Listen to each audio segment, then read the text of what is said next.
Welcome, everyone, to this webinar sponsored by Savvly, your personal pension designed to provide lifelong financial security and peace of mind. I'm here with Casey Boas, the head of retirement marketing at BlackRock. For those of you who aren't aware of BlackRock, they are one of the largest asset managers in the world, if not the largest. Casey, is that correct? The number The one? largest, yes. Okay, awesome. So thank you, Casey, for taking time out of your busy schedule to join us today. Thank you. Thank you. I should say the largest and we hope the most trusted. So, That's your job, right? You're the one who does the marketing around that. yes, yes. It's like you're writing my year-end review for me. Yeah. Okay, sounds good. Sounds good. So, we've had a couple of these webinars, we've had different discussions. Some of them have been a little bit themed, but I know for this one, we really wanted to focus in on the theme of women and retirement, right? I know that some people may associate that financial education or finance is sometimes more done by men.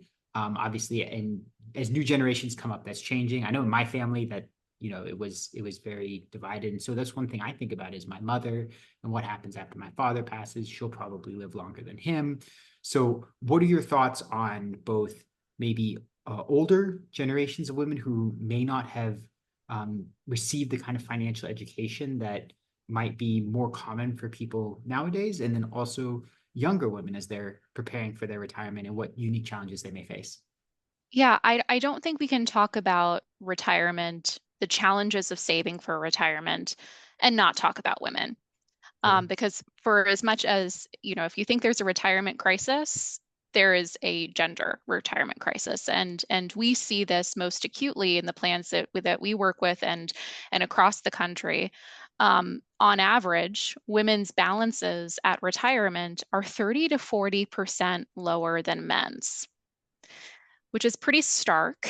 And yet not all that surprising when we dig into it a little bit. So consider this. Consider the fact that women tend to make less than men. On average, they're still making about 80 cents on the dollar. Consider that they still carry the boatload of caregiving responsibility in this country. So you mentioned sort of a difference between older women and younger generations of women and what some of the differences are. I think the burden of caregiving is only going to accelerate in that dimension for this population. And then lastly, they tend to live about 6 years longer than men.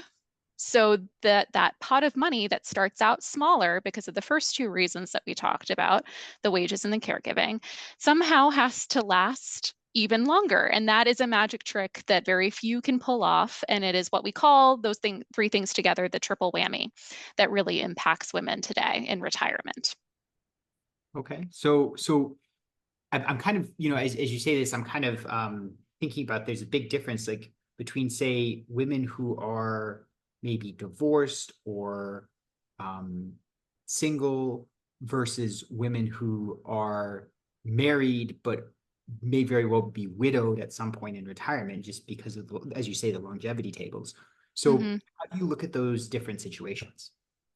I mean, I think the cohorting is one thing, and it's a really good point that you raise that women have these different experiences and expectations. But I think it goes even farther than that. I think ultimately retirement and the challenge of saving for it and the experience of it is a deeply personal thing. And one of the things, we every year we do this survey. It's called the Read on Retirement Survey. We go out and we talk to 4,000 people who are saving for retirement that have a 401k plan, people who don't have a 401k plan. We talk to retirees as well.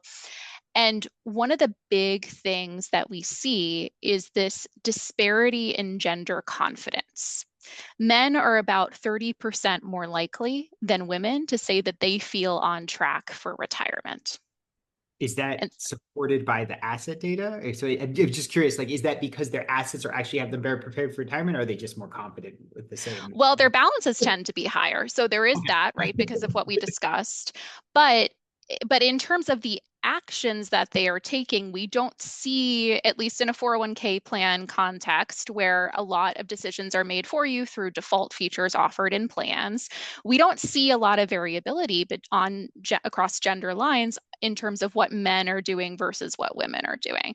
And so it comes down to this like confidence factor, which I think can be can be informed by social pressures and sort of myths that exist out that still exist and um, are pervasive around women perhaps like not being as risk tolerant as men, which we don't see in a retirement context actually. um, I also think that it has to do with what women themselves are thinking about. One of the other things that we see in this survey, which I think is very important, is that women are increasingly far more concerned with outliving their savings than men, which to me is just a very smart thing to be worried about, because as you said, there will be these cohorts of women who, I don't think anyone has the expectation of becoming a widow, but who become a widow through time. And what does that mean for their financial planning going forward, particularly if they weren't, hadn't historically been a financial decision maker in the household. Right. Yeah. That's why I said, the first thing I think about when you talk about this is my mother. My mother has never really been the financial decision maker. My father, fortunately, has done fairly well for himself. So, there's a big pot for her. But, there's also the question of how to make sure that that lasts a really long time. Like her grandmother, I think, lived to be over 100. Hmm. That was a while back. So like she Well, has to live a very long time, which is great for me, right? Like yeah. I'm around. Um, but if my father were to pass, he could theoretically possibly pass maybe 20 years earlier than her, maybe only Hmm. 10. What Hmm. happens in that window? Yeah, yeah, absolutely. And that, that sort of longevity expectation, a couple of things there. We've seen historically that people, women in particular, tend to underestimate just how long they're going to live. Mhm. And you're right. On the whole, not for everybody, but on the whole, lifespans are increasing. And I saw recently the stat just like totally blew me away that a a woman born in the 90s has a high likelihood of living to see 3 centuries. So I actually believe this. This is something we've talked about on some prior Yeah. webinars. I know some biohackers here in Austin, very good at what they do. They have billionaire clients, and Hmm. they reliably turn back someone's molecular age 10 to 15 years, Hmm. right? The molecular clocks and things are doing that. And that's today. And what they said is every 2 or 3 years, they can get another year. But at some Mm. point, start getting 1 year for every year. Yeah. And at that point, it basically becomes aging is no longer a cause of, death necessarily. Then it becomes accidents and illnesses and all this other stuff. But I mean, Right. that completely changes retirement. I mean, that changes a lot of society when that happens. Yeah, yeah, absolutely. And I think the idea of retirement is already shifting, right? I mean, the word itself is, you sort of have to ask somebody like, well, what do you actually mean by that? Retirement looks so different to so many people, and expectations around when and how work ends, I think is also shifting. We're seeing that more and more where people might consider themselves retired, but they're still working in some capacity. Sometimes that's because they want to, and that's a great outcome. Sometimes it's because they have to. And that's of course what we're all working so hard to try and stem, is that the idea that people have to make decisions that they don't want to for financial reasons and affordability reasons, and really you just want to make as many people as possible able to retire on their own terms. Okay, so what advice would you give to women who are considering longevity risk, who are considering how to make sure that they retire, because they want to, not because, not having to work longer than they have to? Yeah, I think I'd say three things, and it depends maybe a little bit on your age. I'd say for women who are thinking about retirement, who are in that sort of like pre-retiree phase of life, Catch-up contributions are something that we see sort of serially underutilized. I don't think a lot of people actually know very much about them, but beginning at age 50, you can start to you can extend your IRS limit of how much you can put in your tax-free accounts or pre-tax accounts. And the limits for that are set every year, and a quick Google search will tell you how much you might be eligible to put in. So that's one thing, and that of course is again like for those who can afford to do so.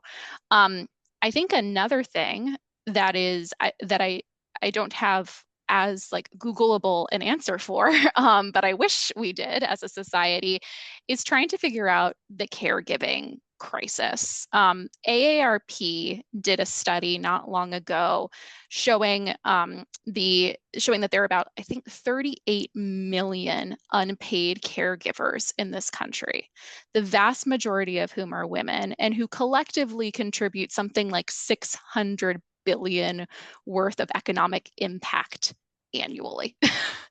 That is a huge thing to mine and thing to figure out, and on all sides, because women in particular in Gen X and millennials, millennial generations are finding themselves in this sort of sandwich generation where they're caring for both older relatives but also younger children. And so figuring out a caregiving plan for yourself and your loved ones, as much as you are thinking about a retirement plan, is probably something that we're all going to have to adjust to in the very near future. And then the third thing that I'd say is to think about how you are going to plan for retirement income. So we spend the vast majority of our careers thinking about saving and thinking about building up a nest egg. Like that's a pretty like clear goal, and it's one that we share. Then this thing called retirement happens, and we just assume that people will be able to figure out how to spend down that nest egg and how to use that money that they've worked so hard to build up in a way that will last them throughout their lives and meet their sort of like big picture life goals and help them leave an inheritance to children perhaps, or fulfill whatever's on their bucket list and however they want to use their time that they've earned.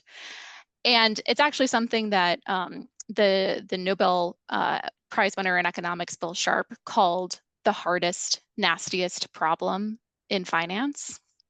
And I just can't help but think that, if a Nobel Prize winner thinks it's hard, like what are the rest of us going to do? And, I think we're seeing more and more employers step in and start to think about how, as part of their retirement plans, they can help their employees start to prepare for not only saving for retirement, but spending in retirement. But it's early days.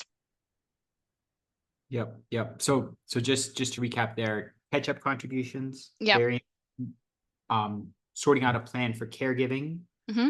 which I think interestingly can apply both to your parents, right, who you might be caregiving for, but also for yourself, so for your children. So there's almost two different types of caregiving plans there to think about. There are, yes. And then the third being the lifetime income component, right? Yeah.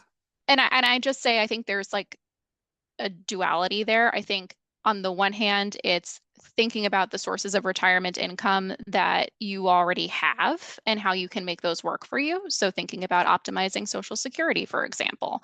But then I also think it's about asking your employer about retirement income solutions and what more they can be doing for you. Okay. And so kind of walk us through how to have that conversation with your employer.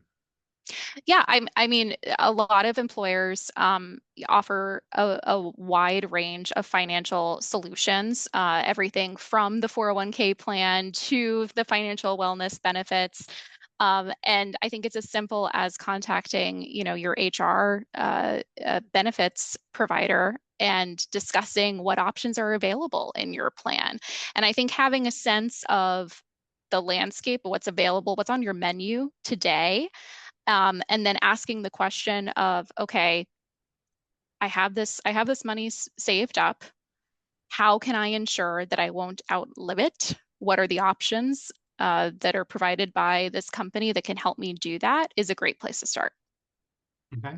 And then what kinds of options might people be looking for? What are the different ingredients in the menu that they could use to help optimize and solve some of these challenges? Yeah, I think it's about taking a holistic view. And and certainly like an employer is a great place to ask questions. We know that people trust their employer. We also know that people trusted their advisors as well. And so financial advisors are another great source of information to be asking these questions, and they can help you think about sort of like more sophisticated second order things like tax optimization and leaving an inheritance and things like that. But if you're just trying to get the lay of the land here, I'd first think about trying to define what you know and define what you don't know. And there are three things that you don't know. You don't know how long you're going to live. Most of us don't. Fortune Ho- ho- tellers excluded. hopefully we don't. If a doctor's told you, hey, you have this long to live, then that's probably not a good sign. That's probably one for the financial advisor to take on. But most of us don't know how long we're going to live. We don't know what the markets are going to do. And we don't really know what our expenses are going to be. Because certainly, if I um, if I suddenly need long-term care, then that financial outlook and what my monthly expenses are going to look like vastly different than if I don't. So those are the sort of three unknowns. And then we try to address each of those. So, on the expenses front, although we can't really plan for, outsized catastrophic events, we can start to understand what our monthly expenses are. And most people have done that through the course of their career, whether or not you want to sit down and intentionally budget and make an exercise of it. Like most people develop an intuitive sense of what their monthly expenses are over time. That changes in retirement in a few important ways. Your essential spending tends to stay the same, but we tend to see, and this is a generalization, and again, I think this is all very personal, but we tend to see that what I call early retirees, so new retirees, tend to spend more on travel and experience, and you sort of front load the fun of retirement is what most people do. And then those expenses start to wean off as time goes on. So having an understand, and I think probably the scariest time of anyone's life is probably that first year of retirement, because it's the first time in your life that you are seeing money go out but not money come in. I know like this is something I talk with my mom a lot about, who is newly retired, and you plan as much as you can, and yet psychologically very, very scary to see balances go down without anything else coming in. But the more that you can get a handle on what those expenses are, the better position you're in to plan against them. And then then you have your sort of cost baseline, and then you have to understand your sources of income that you have coming in, whether that's Social Security or your investments, an annuity, any of those things that can give you monthly income, and you have to see how that balance falls out. Yep. Yep. Thank you. Thank you for that. One thing that was interesting that you mentioned was financial advisors. I remember Mhm. actually an article about this a little while back about the financial advisory industry, specifically in how they deal with women. Mhm. Um, it's a very male-dominated industry. There can be disconnects in communication styles and all of that kind of stuff. I think that many financial advisors are trying to adapt, right? Because there is going to be a lot of money where the man who has historically been the financial decision maker has passed on. Now the Mhm. woman, now they have a new client, they have a new dynamic with a new person. And especially in terms of financial education, especially for women from previous generations before norms started to shift to something more equal. Mhm. And I was reading this article about how many high net worth financial advisors are trying to adapt to this. How would you recommend that women most effectively engage with their financial advisor, especially if they fall into this category where maybe they come from a generation where they didn't get as much financial education as a Mm, young day? yeah. You know, one of the things, so many things come to mind here, but one of the things that we see in our survey that we do year over year is that women, when they report on how they want to receive financial advice, overwhelmingly, they want someone to explain things to them. Not to assume that they don't know what they're doing, not to assume that they're asking questions because they don't know what they're doing. um, they they want someone to present them with choices, explain the differences between the choices, the pros and the cons, and let them make a decision. And I think that financial advisors understand that, and they are certainly putting, not only is it like, does it make sense and it's like sort of the right thing to do, but it impacts their bottom line. So they are incentivized to also figure this out. And so that's where my mind immediately goes. The other thing that I would maybe mention is generationally, I think it's interesting. I've seen some studies that say that the intergenerational wealth transfer from baby boomers not only will, hit people, their recipients later in life than you've seen with other generations because people are living longer, but also that it is having an impact on how what they want to do with their money. And it's interesting. I think we're seeing more interest from younger generations, at least in our survey, Gen Z and millennials were really interested in finding financial advisors. Many of them were looking to their employers for help in finding a financial advisor. Gen X, not really interested. And it was just really interesting to see in the data, my pet theory is that, Gen X sort of came up in their career and hit like every single bad financial, like external thing that was happening from .com in 2008 and COVID and just like boom, boom, boom at times when they were should have been having like major milestone life moments.